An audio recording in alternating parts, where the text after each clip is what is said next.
మన ప్రార్థనలు చేస్తున్నాం, ఉపవాసం ఉంటున్నాం, గుడికొస్తున్నాం, ఆదివారపు ఆరాధనలో పాల్గొని ప్రభుని స్తుతిస్తున్నాం, ప్రార్థన చేస్తున్నాం. మంచిదే. ఆ ప్రార్థన దేవుడు వింటున్నాడా? కీర్తన 65వ అధ్యాయం 2వ వచనంలో ఒక మాట రాయబడింది.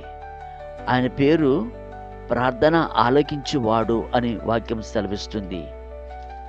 ప్రార్థన వినేవాడు. మరి మన ప్రార్థనలు ఎందుకు వింటాలే?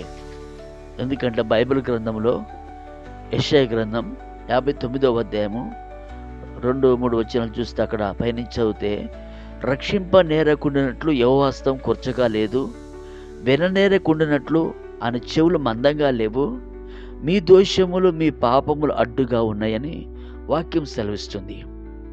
మనం పాపములతో ప్రార్థన చేస్తే ఆ పాపము దేవునికి అడ్డుగా ఉంటున్నాయి.